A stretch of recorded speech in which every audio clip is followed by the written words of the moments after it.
अवाजी समातुन ताई radio voice of Sindh London. पतंग चाई पाण खे पसी मच में मोट, सहाय सुप्रियन जी घिड़त थिए घोट, अञा तूं अरोट खूरी ख़बर न लही।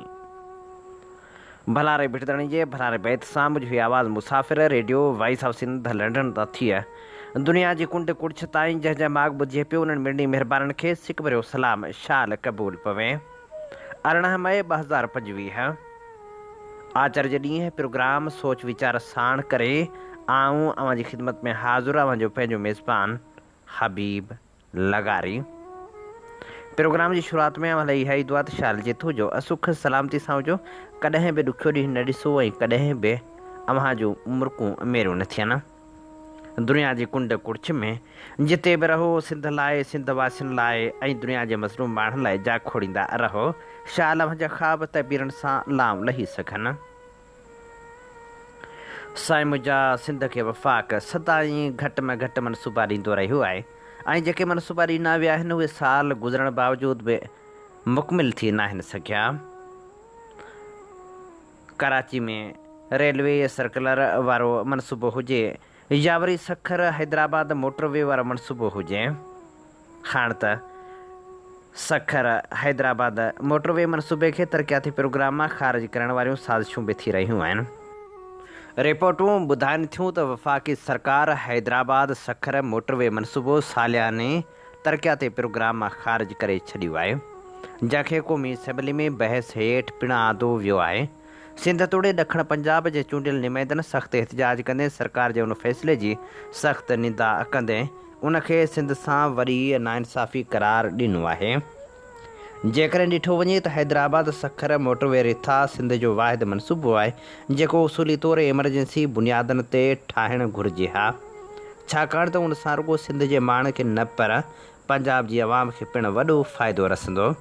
वक़्त ऐं तेल जी बचत सां गॾु मुल्की मैशत खे पिणु ज़बरदस्त हथी मिले हा, पर फंड जी अदम फ़राहमी सबबि उहो मनसूबो रुलड़े जो शिकार थी वियो आहे, ताजो हाणे वफ़ाक़ी सरकार उनखे सालियाने तरक़ियाती प्रोग्राम मां ई ख़ारिज करे छॾियो आहे।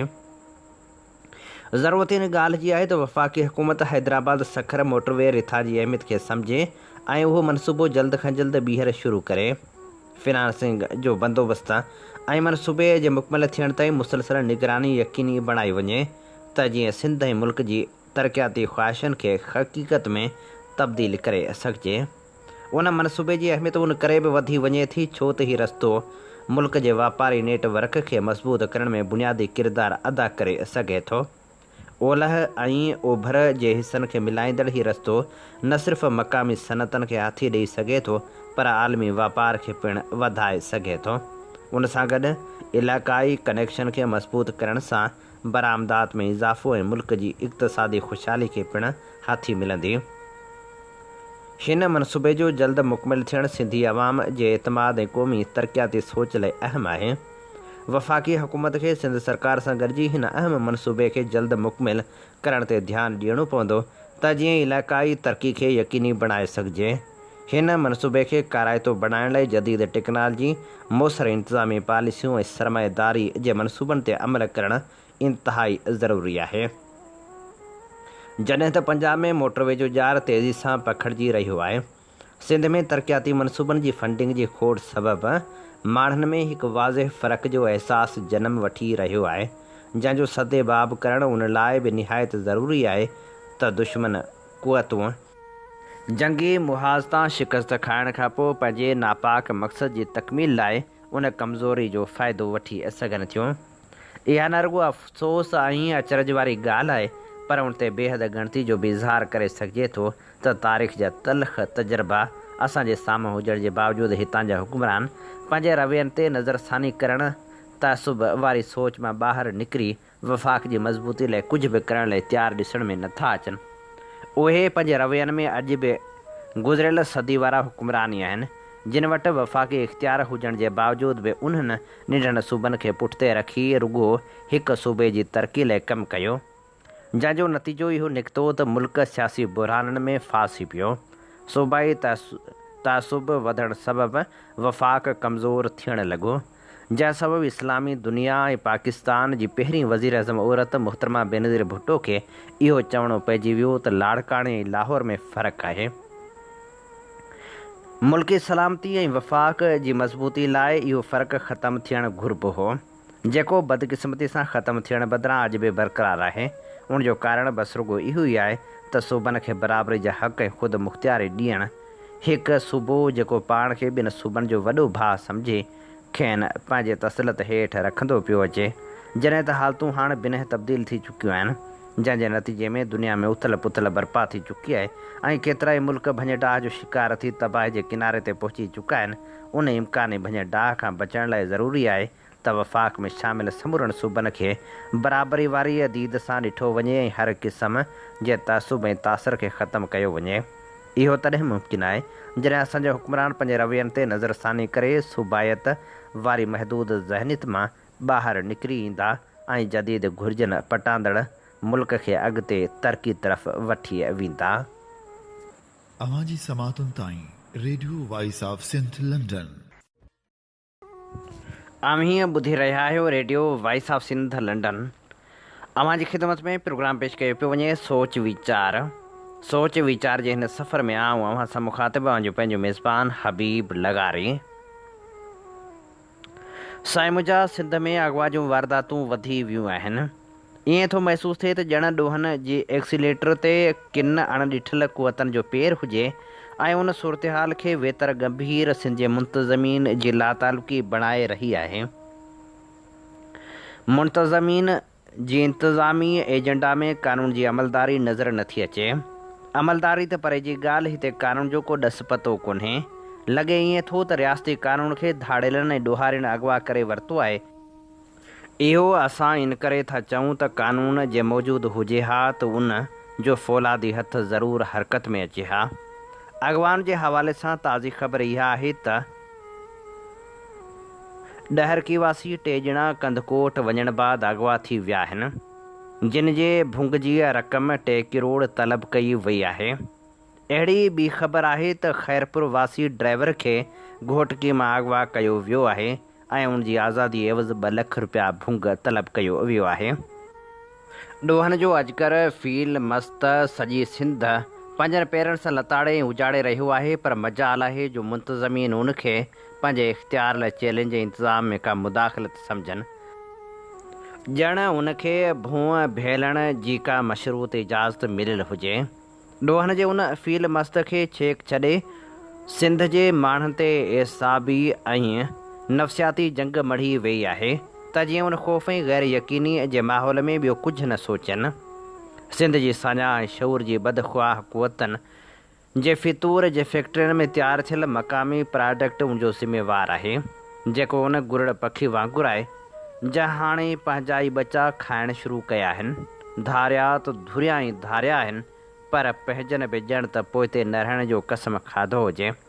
उन्हनि कॾहिं बि सिंध जे सूरनि जो नाहे सोचियो।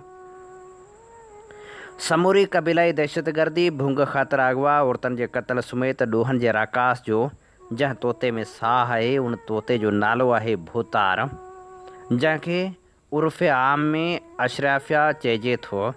उहा ॾोहनि जी सरपरस्ती कंदड़ अशराफिया आहे, जंहिंजा हामी हिमायती इख़्तियार ऐं इक़्तिदार जे अहवारनि में वेठियल था महसूसु थियनि, छो त जॾहिं हुन तोते जे कंध में हथ विझण ऐं उनजो ॻाटो मरवड़ण लाइ आवाज़ उथनि था त उन ते अमल में उहे ई रुकावट बणियल आहिनि। लॻे ईअं रहियो आहे त उहे ॾोहारी रियासत खां ॾाढा आहिनि। ॿियनि लफ़्ज़नि में ईअं खणी चइजे त रियासत उन्हनि ॾोहारियुनि खां हीणी आहे। जॾहिं रियासत ॾोहारियुनि जे साम्हूं पंहिंजी कमज़ोरी जो मुज़ाहिरो करे त बाक़ी रहिजे ई छा थो वञे। ॾोह उन्हनि ॾोहारियुनि जी मईशत बणियल आहे। रियासती कानून जे मुतवाज़ी ऐं मुतबादिल उन्हनि जो पंहिंजो कानून हले थो, जेको आहे जरगाई कानून। सिंध इंतिज़ामिया खां धाड़ेल बि ख़तमु नथा थियनि। भुंग ख़ातिर अॻवा बि बंदि नाहे कराए सघी त उन सिलसिले में सिंध इंतिज़ामिया खे सॼण वारी सलाह इहा आहे त बजट में भुंग जी रक़म रखी वञे त घटि में घटि माण्हू अॻवा थियण खां पोइ सरकारी तरह उन जी भुंग जी रक़म जी अदायगी करे उन्हनि खे आज़ादु कराइणु मुमकिन बणिजी सघे।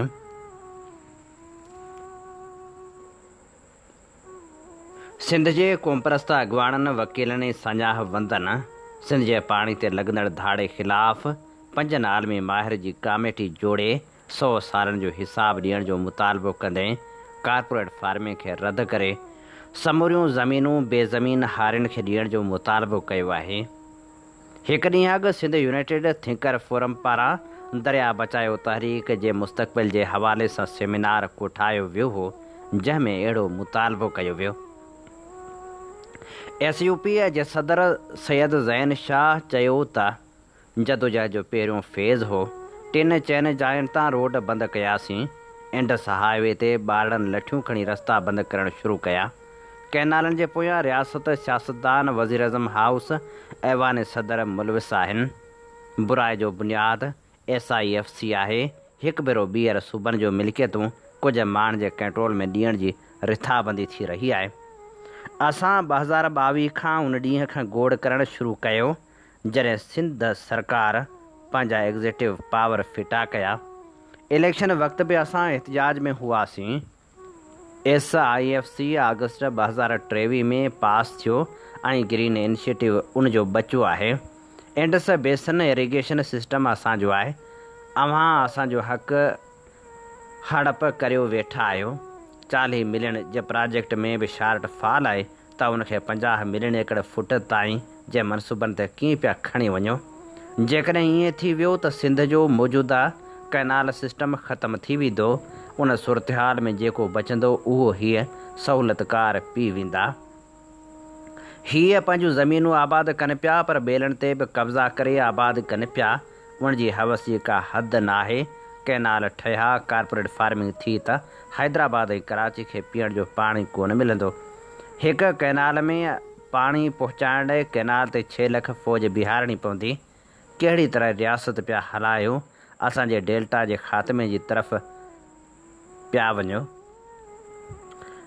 वॾो वज़ीर चवे थो त असां वीरान ख़ाली बंजर ज़मीनूं ॾिनियूं आहिनि। पाणी जो बंदोबस्तु पाण कंदा। असां हथियार न आहिनि उछलाया।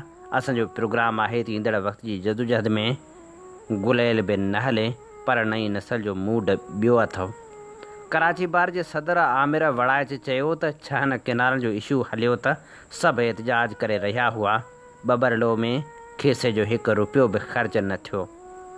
BBC जी रिपोर्ट आहे त 80 लख माण्हू धरणे में शरीक थिया। धरणे में हिकु औरत 2 महीननि जो ॿारु खणी आई। चयाईं मुंहिंजो बचो कुर्बान, पर पोइ ते न हटिजो। अहिड़ो जज़्बो ऐं मुहबत हुई, एतिरो अमन जो हिकु शइ चोरी न थी। जदोजहद में 13 ॾींहं लॻा, एतिरा ॾींहं न लॻणु खपनि हा। उहा सरकार जी नाकामी हुई। जदोजहद जो मर्कज़ कैनाल हुआ जेके रद्द करायासीं। कारपोरेट फार्मिंग वारे मामले ते 13 मई ते सरकार सां ॻाल्हियूं रखियलु हुयूं। सरकार न आई। हाणे असां मिंथ न कंदासीं। मूंखे क्रेडिट न खपे। हीउ धरणो सियासी पार्टियुनि जी मदद खां सवाइ मुमकिन न हो। असां वकीलनि में के इख़्तिलाफ़ न आहिनि। असां मां कंहिं भाउ खे अॻुवाणी करणी आहे त अॻुवाणी करे। आउं कारकुन थी हलण लाइ तयारु आहियां। असां कमज़ोर न आहियूं। कारपोरेट फार्मिंग असांखे कंहिं बि क़ीमत ते मंज़ूरु न आहे। नामियारे लेखक ऐं पाणी मामलनि जे माहिर नसीर मेमन चयो त इंडस वाटर ट्रेटी जी ॻाल्हि हले पई ऐं तासर ॾिनो पियो वञे त पंजाब जा दरिया ॾिना विया, पर उहे दरिया बि सिंध जा हुआ। उन्हनि दरियाउनि मां 35 मिलियन एकड़ फुट पंजनंद खां डाउन सिंध में ईंदो हो। तव्हां एवज़ में मिलंदड़ पैसनि मां पंजाब में तरक़ियाती कम कराया। चओ था त पाणी ज़ाया पियो थिए। उहो नाटक बंदि करियो। को बि पाणी ज़ाया कोन पियो थिए। 5 सालनि अंदरि 50% घटि बर्फ़बारी थी आहे। वापडा इरसा ऐं CCI जी ऑडिट कराई वञे। वापडा जो नुमाइंदो सिंध मां छो नथा रखो? दुनिया जे 5 बहितरीन माहिरनि जी टीम ठाहे पाणी जे 100 सालनि जी ऑडिट कराई वञे। तव्हां लिंक कैनाल कीअं ठाहिया, डैम कीअं ठाहिया, डैम ऐं कैनाल ऑपरेट कीअं था करियो। नामियारे क़ानूनदान शुआब ओस्ते पिणु ख़िताब कंदे चयो त हीअ तहरीक कामयाबु तहरीक आहे।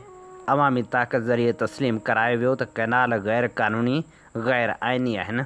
सरकार खे वापसि वठणा पवंदा, सो सरकार वापसि वरिता। सिंध वफ़ाक़ी पंजाब सरकार ऐं रियासत सभु हिकु तरफ़ हुआ। ॿिए पासे मिसकिन पहिरें उघाड़ा माण्हू तोड़े वकील निकिरी आया। असांखे जश्न मल्हाइणु घुरिजे त असां करे सघूं था ऐं करे ॾेखारियो त असां हुननि खे सिंध कॉलोनी बणाइण न ॾींदासीं।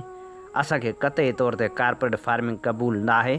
असां सिंध सरकार, पंजाब में वफ़ाक़ी सरकार ऐं रियासत खे शिकस्त ॾिनी। ख़िताब कंदे हुसैन बख़्श थेबे चयो त सॼी वफ़ाक़ी सरकार पीपल्स पार्टी जी टेक ते बीठी आहे। चाहे हा त CCI में ॿियो बि एजेंडाऊं रखराए हा। इरसाम मुशरफ ग्रेटर थल केनाल लाइ पाणी मंज़ूर करायो। उन ते उन वक़्त जे वॾे वज़ीर अली मोहम्मद महर ख़त लिखी एहतजाज कयो। हुन लिखियो त सिंध सुकी वेंदी, कैनाल रद्द न थिया आहिनि, न आरज़ी बंदि थिया आहिनि। चोबारा 2008 में मुकमिल थियो। उन वक़्तु यूसुफ रज़ा गिलानी वज़ीर अज़म हो। एजाज़ कुरैशी जो चवणु हो त सिंध खे अञा वधीक महिनत ऐं क़ुर्बानी जी ज़रूरत आहे। बबरलो धरणे में ख़िदमत कंदड़ पप्पू ख़ान महर चयो त सिंधी क़ौम जो किरदारु दुनिया बबरले धरणे में ॾिसी वरितो। अचो बबरलो में ॾिसो त सिंध छा आहे ऐं हर ज़ुबान ॻाल्हाईंदड़ माण्हू धरणे में वेठो हो। तक़रीब में सभिनी हिकिड़ी राय थी चयो त कारपोरेट फार्मिंग कंहिं बि सूरत में क़बूल न आहे। न वरी असां सिंधु दरिया ते कैनाल अॾण जी कंहिंखे इजाज़त ॾींदासीं। अवां जी समातुनि ताईं radio voice of Sindh London. नामियारो लेखक ऐं कोमप्रस्त अॻवान जीअं सिंध क़ौमी पार्टी जो सरबराह नवाज़ ख़ान ज़ौर इस्पताल में दाख़िल आहे। संदसि सिहतियाबी लाइ दुआ गुआहियूं। नवाज़ ख़ान ज़ौर इस्पताल हुजण बावजूदि अॼु बि सिंध जी ॻाल्हि करे थो ऐं सिंध लाइ मुसलसिल आवाज़ उथारे पियो। इस्पताल मंझाई हुन जो लिखियलु आर्टिकल नदियूं इदारनि खां मथां थींदियूं आहिनि, अव्हां जी ख़िदमत में पेश करियूं था।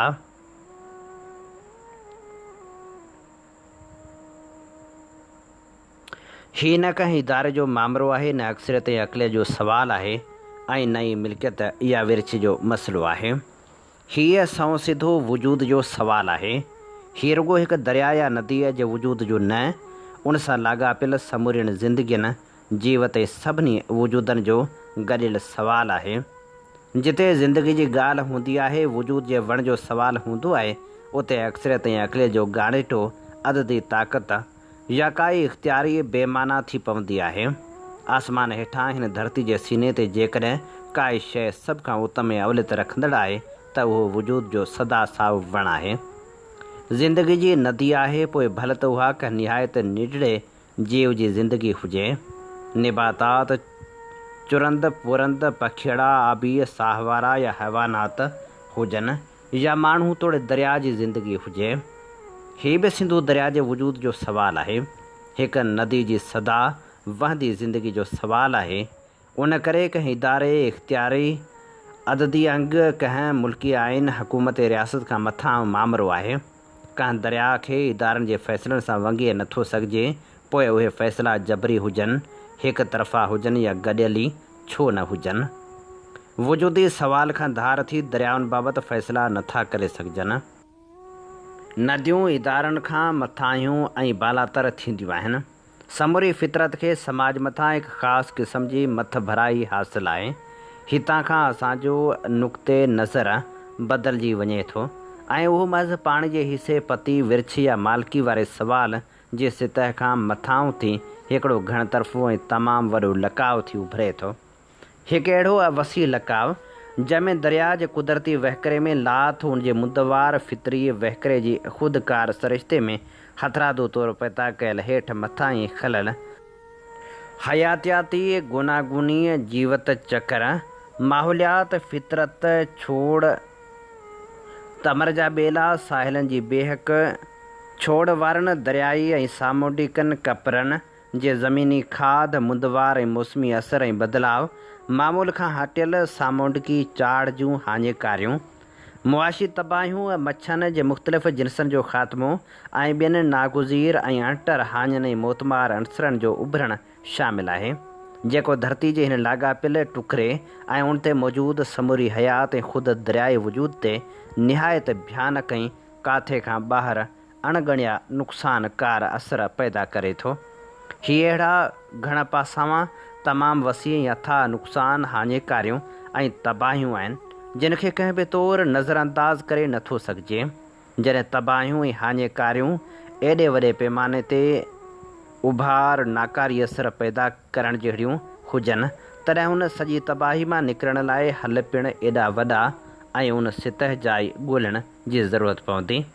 जेकॾहिं हुन सॼे मंज़रनामे खे कंहिं हिकु इस्तलाह में पोईंदे उनजो हल पधिरो कबो त उहो हूंदो दरिया जी मुकमिल बहाली। उन खां घटि ॿियो को बि उपाउ हिन मसइले खे हल करण खां कासरी रहणो आहे। जॾहिं असां सिंधू नदी ऐं साणस लाॻापियल ॿियनि वहिकरनि ऐं दरियाउनि ते बेराजनि डेमनि लिंक केनालनि या वधीक केनालनि जी मुखालफ़त करियूं था तॾहिं उन मां मुराद सिर्फ़ु पाणी जी मालिकी जो मसइलो नथो हुजे। जॾहिं कंहिं दरिया जे फितरी वजूद कुदरती सरिश्ते या मुस्तक़िल वहिकरे जे बचाव जो सुवाल दरपेश हुजे ऐं ख़ुदि दरिया पाण ज़िंदगी ऐं मौज जे विच में लटकियल हुजे तॾहिं क़ौमनि या मुल्कनि जे विच में पाणी जे हिसनि पतियुनि वारा तकरार हिकु लिहाज़ खां सानवी नोयत इख़्तियार करे वञनि था। हिते बुनियादी ऐं अहम सुवाल ख़ुदि दरिया ऐं उन सां ॻंढियल समूरो माहौल फितरी बीहकूं वायुमंडल ऐं कुदरती निज़ाम वालारे वञनि था। जॾहिं सिंधू दरिया जो तज़किरो थिए थो ऐं संस मसइलनि जी ॻाल्हि थिए थी तॾहिं आम तौर ते सिंधू जे पाणी जी विर्छ वारा मामरा उपटार हेठि हुजनि था।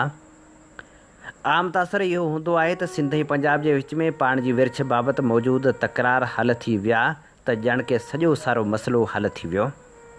हुक्मरान जो नुक़्ते निगाह त वरी बीठल ई हिन मफ़रूज़े ते आहे त पाणी जी विरासत सही न थियण जो कारण दरियाउनि में पाणी जी खोट आहे जंहिंखे मुंहुं ॾियण लाइ घणनि डेमनि ऐं पाणी जे नवनि ज़ख़ीरनि जी तइमीर लाज़िम आहे। पहिरियों मौक़िफ़ अधूराणो ऐं ॿियो ग़लति दरिया दुश्मन ऐं पंजाब बालादस्ती वारे नज़रिए ते मुश्तमिल आहे। पंजाब हिन ख़िते ते ज़मीनी सामूंडी वालार सियासी बालादस्ती मुआशी हिकहटी ऐं हकमाणी बरतरी रखणु चाहे थो। उन सां गॾु हूअ सिंधू ऐं उन सां सलाहियल दरियाउनि खे पिणु पंहिंजे कब्ज़े ऐं इख़्तियार हेठि रखण जो ख़्वाहान आहे। दरियाउनि ते कब्ज़े जे उन्ही हबजी ख़्वाहिश जे करे रोज़ नित नयूं मनसूबे बंदियूं थी रहियूं आहिनि जेके हाणे डेमनि जी एजेंडा खां अॻिते वधी नवनि बेराजनि लिक केनालनि ऐं सिधनि केनालनि जी सूरत में अमल में आणण लाइ अॻभराई कई वई आहे।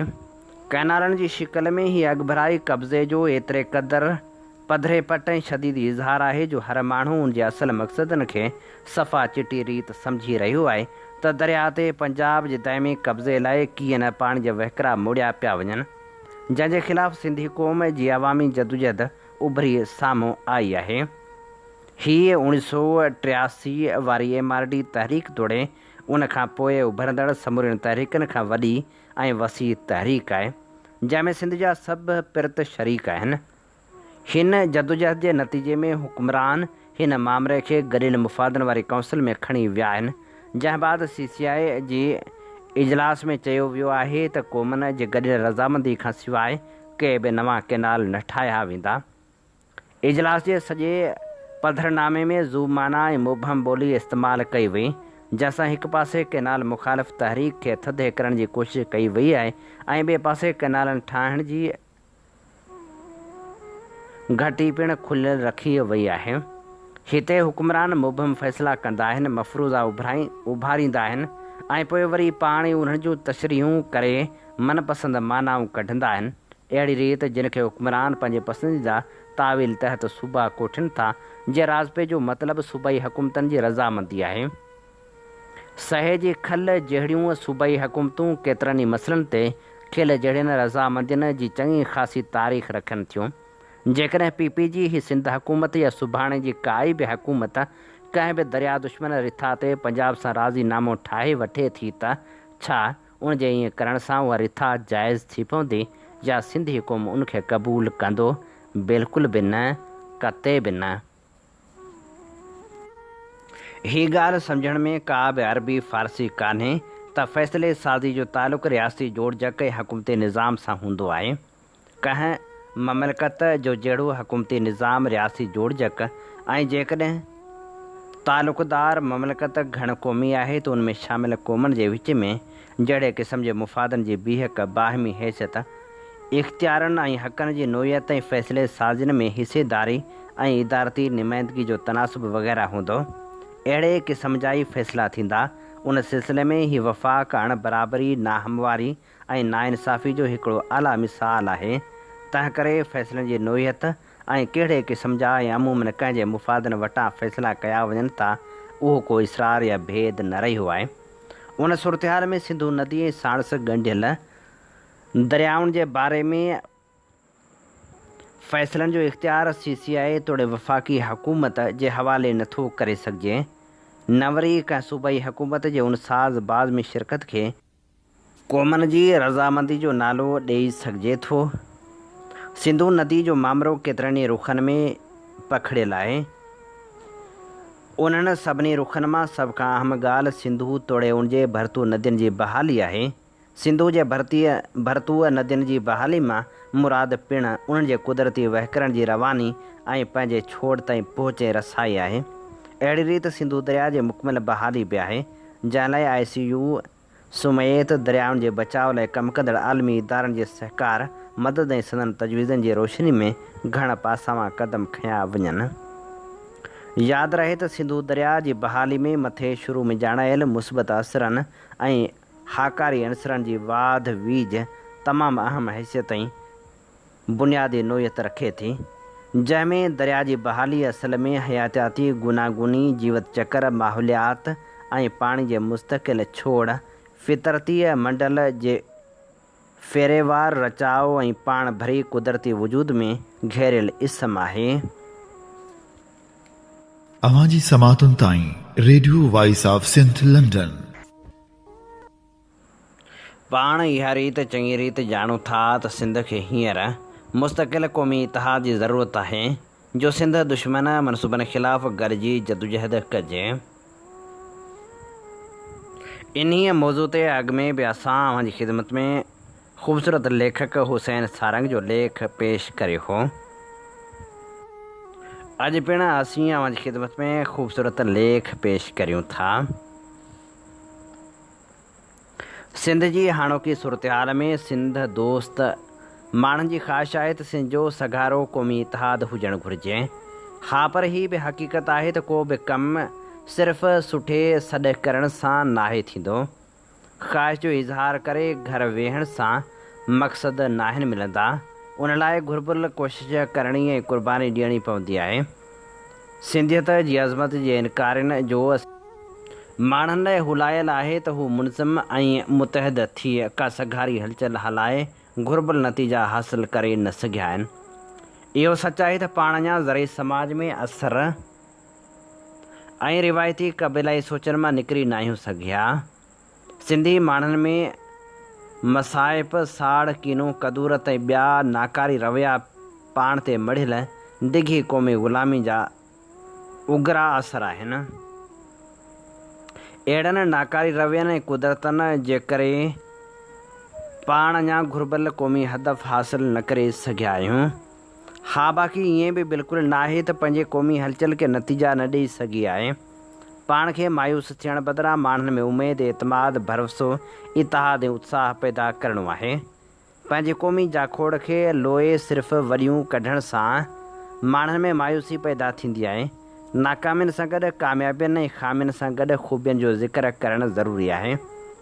सिंध जे क़ौमी हलचल जी तारीख़ जो मथाछरो चंद ग़ैर सियासी जाइज़ो ऐं ग़ैर साइंसी तजर्बो करे सिर्फ़ु ग़लति नतीजा न ॾेई कढणु घुरिजनि। सिंध में समय बाकिरदार बाहिम्मत ऐं बासलाहियत जाखोड़ी क़ौमी कारकुन मौजूदु आहिनि। पाण खे अञा वधीक मज़बूत करणी आहे। सिंध में इतिहादनि जी सियासत बाबति भरपूर लिखण ऐं ॻाल्हाइण जी घुरिज आहे। माज़ी जे इतिहादनि जे कामयाबियुनि ऐं नाकामियुनि खे साम्हूं रखी सिंध में घुरिबल नई सघारी मुस्तक़िल क़ौमी इतिहाद जी उमेद खे पूरो करे सघिजे थो। इहो ॾिसण ऐं परखणु ज़रूरी आहे त माज़ी में इतिहाद छो ऐं कीअं ठहिया, उन जा कहिड़ा मक़सद हुआ, हुननि कहिड़ियूं सरगर्मियूं कयूं, उन्हनि इतिहाद जोड़ण हलाइण ऐं टुटण में कहिड़ियूं ग़लतियूं थियूं, इतिहादनि जा मक़सद छो हासिल न थी सघिया। मसइलनि जे सबबनि खे सम्झो ऐं संदसि सबब मालूम कबा त उन्हनि जा इलाज ऐं हल साम्हूं ईंदा। अॻूणनि इतिहादनि जो तामीरी तनक़ीदी जाइज़ो वठण खां पोइ सिंध में घुरिबल नई सगारी क़ौमी इतिहाद जो क़याम अमल में आणे सघिजे थो। अहम ॻाल्हि इहा आहे त पाण खे सोचणो ऐं सम्झणो आहे त इतिहाद कंहिंसां ऐं कीअं कजे। यादि रखणु घुरिजे त इतिहाद साॻी लोच ऐं सोच वारनि सां थींदो आहे। किन मामलनि ऐं तरीक़नि ते इख़्तिलाफ़ रखंदड़नि सां इतिहाद करे सघिजे थो, पर मुख़ालिफ़नि ऐं वेरनि सां इतिहाद नाहे थींदो। इतिहाद जे हवाले सां पखियुनि जे वलरनि वारो शाह लतीफ़ जो सबक़ु हाणे सभिनी खे यादि आहे। पाण खे इहो बि यकीन रखिणो आहे त ॻेरनि ऐं बाग़नि, कबूतरनि ऐं कांवनि, गिझनि ऐं कूंजनि जा गॾियल वलर न आहिनि थींदा। उन करे इतिहाद जे लाइ ज़रूरी आहे त महकूम, मजबूर, लाचार, मज़लूम ऐं पीढ़ियल माण्हुनि, तबक़नि, क़ौमनि ऐं संदनि इदारनि ऐं तनज़ीमनि ऐं उन्हनि जे नुमाइंदनि जो इतिहाद थियणु घुरिजे। अहिड़ो इतिहाद कीअं थींदो, उहो अहम सवालु आहे।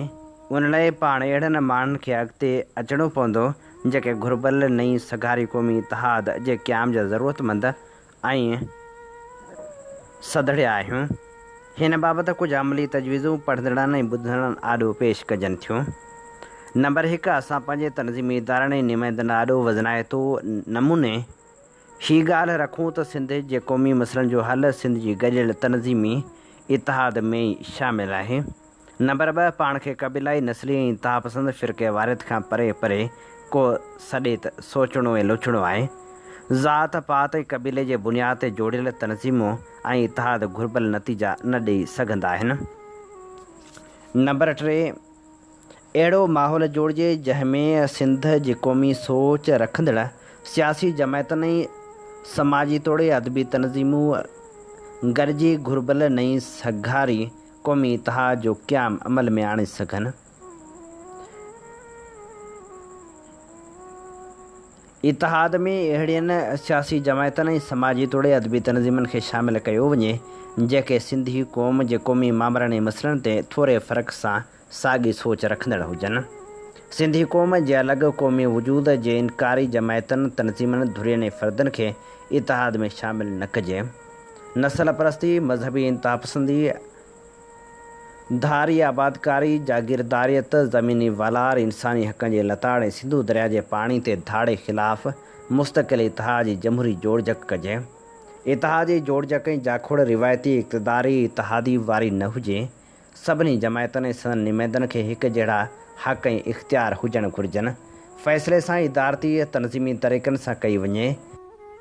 कंहिं बि फ़र्द खे मथबरो करण बदिरां गॾियल क़यादत वसीले डिघी मुदत वारी रिथाबंदी सां जाखोड़िजे। अहम सुवालु आहे त सिंध जे सगारे मुस्तक़िल क़ौमी इतिहाद जा मुख्य नुक़्ता कहिड़ा हुजणु घुरिजनि। सिंध जे रिवायती क़बीलाई इतिहाद जी तारीख़ 100 साल पुराणी आहे। सिंध जे क़ौमी ख़ासि तौरु सियासी इतिहाद लाइ शऊरी तइलीमी कोशिशूं अंग्रेज़ राज में शुरू थियूं। उन जो अमली इज़हार 1 अप्रैल ते सिंध जी बम्बई खां आज़ादी बाद शुरू थियो। सिंध जी जदीद तनज़ीमी क़ौमी इतिहाद जो बुनियाद 20 मई 1988 ते सन तलुक़े दादूअ विधो हो। उन इतिहाद जो सभई सिंध परस्त सियासी जमायतूं ऐं सिंध दोस्त अहम सियासी शख़्सियतूं शामिलु रहियूं। उहो इतिहाद घणो वक़्तु त न हली सघियो, पर सिंध जी क़ौमी तारीख़ ते अणमिट असरु छॾे वियो आहे। उन खां पोइ वक़्त ब वक़्तु जुड़ंदड़ सिंध जा क़ौमी इतिहाद पिणु पंहिंजे तौर ते कुझु वक़्तु सरगर्म रही ख़ामोश थी विया।